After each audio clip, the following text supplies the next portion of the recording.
Stories, I'm a fool for your love.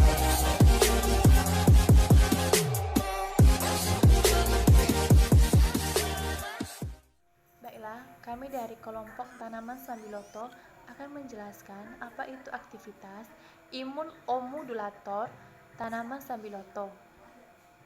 Imunitas merupakan suatu reaksi dalam tubuh terhadap bahan asing yang masuk ke dalam tubuh secara molekuler atau seluler. Sel yang terlibat dalam sistem imun dalam tubuh adalah sel T yang dihasilkan oleh timus dan sel B yang dihasilkan oleh sumsum tulang belakang. Perkembangan dan aktivitas dari sel T dapat distimulasi dengan cara penambahan suatu imunomodulator sebagai substansi yang dapat memodulasi fungsi dan aktivitas sistem imun. Imunomodulator dibagi menjadi 3 kelompok, yaitu imunostimulator berfungsi untuk meningkatkan fungsi dan aktivitas sistem imun. Yang kedua, imunoregulator, artinya dapat meregulasi sistem imun. Dan 3 yaitu imunosupresor yang dapat menghambat atau menekan aktivitas sistem imun. Bahan yang dapat dimenstimulasi oleh sistem imun disebut biological atau response modifiers. Dibagi menjadi 2 kelompok, yaitu bahan biologis dan sintetik. Bahan yang dapat menstimulasi sistem imun disebut biological response modifiers atau BRM. Dibagi menjadi 2 kelompok, yaitu bahan biologis dan sintetik. Yang termasuk bahan biologis diantaranya adalah sitokin atau interferon dan antibodi monoklonal. Sedangkan bahan sintetik antara lain adalah senyawa muramil dipeptide atau MDP dan levarisol.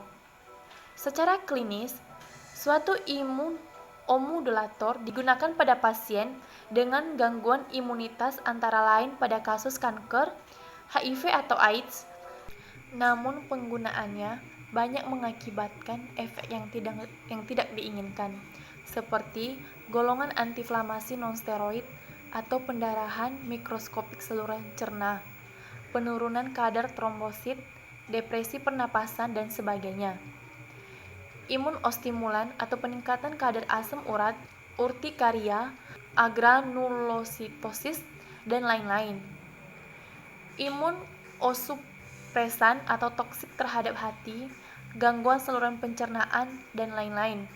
Oleh karena itu, perlu dicari imunomodulator alternatif yang berasal dari tanaman obat yang memiliki efek samping yang lebih kecil bagi tubuh. Pemakaian tanaman obat sebagai imunostimulator dengan maksud menekan atau mengurangi infeksi virus. Berdasarkan hasil penelitian menyatakan bahwa sambiloto mengandung berbagai senyawa yang dapat bertindak sebagai imunomodulator. Salah satunya adalah kandungan senyawa flavonoid. Nah, ketika aktivitas sistem imun berkurang, maka kandungan flavonoid dalam sambiloto akan mengirimkan sinyal intraseluler pada reseptor sel untuk meningkatkan aktivitasnya. Sambiloto dapat merangsang sistem imun tubuh baik berupa respon antigen spesifik maupun respon imun non-spesifik untuk kemudian menghasilkan sel fagositosis. Nah, respon antigen spesifik yang dihasilkan akan menyebabkan diproduksinya limfosit dalam jumlah besar, terutama limfosit B. Nah, limfosit B ini akan menghasilkan antibodi yang berupa plasma glikoprotein yang akan meningkatkan antigen dan merangsang proses fagositosis. Pada penelitian Al-Karni menyatakan bahwa pemberian fraksi etanol daun sambiloto secara oral ini dapat meningkatkan jumlah sel T, CD4+, CD25+, dan CD8+. Nah, selain itu juga terjadi penurunan jumlah sel T, CD4+, dan CD4+, CD62L+. Nah, dosis optimum fraksi etanol daun sambiloto ini dalam peningkatkan sel T regulator adalah 0,1 mg per gram berat badan mencit. Nah, pada hasil akibat adanya paparan antigen ini menyebabkan terjadinya fraksi antara sel T, CD4+ dan CD8+. Nah, sel D4+ ini akan mengenali suatu antigen yang masuk ke dalam pembuluh darah dan mengaktifkan makrofag dalam membunuh antigen tersebut. Nah, sedangkan CD8+ ini akan mengenali sitoplasma suatu sel yang telah terinfeksi antigen dan membunuh sel yang telah terinfeksi. Nah, CD8+ ini dibutuhkan dalam kontrol sitokin proinflamasi dan membantu kinerja sel T CD4+. Nah, ketika CD4+ ini tidak mampu lagi menangani antigen yang masuk ke dalam tubuh. Nah, hal ini menyebabkan proliferasi dan diferensiasi sel limfosit T menjadi sel sitotoksik dan tidak mengalami peningkatan. Baik, saya lanjutkan pembahasannya. Kandungan alkaloid pada Sambiloto dengan dosis 3,78 mg atau 200 gram berat badan hingga 11,4 mg atau 200 gram berat badan dapat menyebabkan penurunan CD4+ dan IFNY ke tingkat normal setelah terinfeksi Salmonella typhimurium.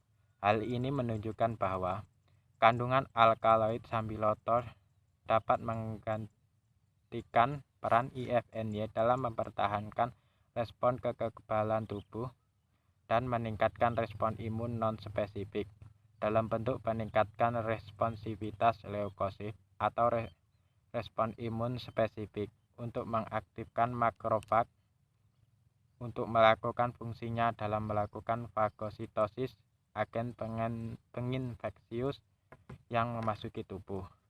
Dari pembahasan di atas dapat diambil kesimpulan bahwa kandungan senyawa yang terdapat pada tumbuhan Sambiloto dapat digunakan sebagai imunostimulator yang mengaktifkan respon imun saat sistem kekebalan tubuh menurun dan juga bisa menjadi imunosupresor yang dapat menurunkan respon kekebalan tubuh saat sistem kekebalan tubuh meningkat melebihi kondisi tubuh normal. Demikian penjelasan kami mengenai tanaman Sambiloto. Semoga bermanfaat. Sekian dan terima kasih.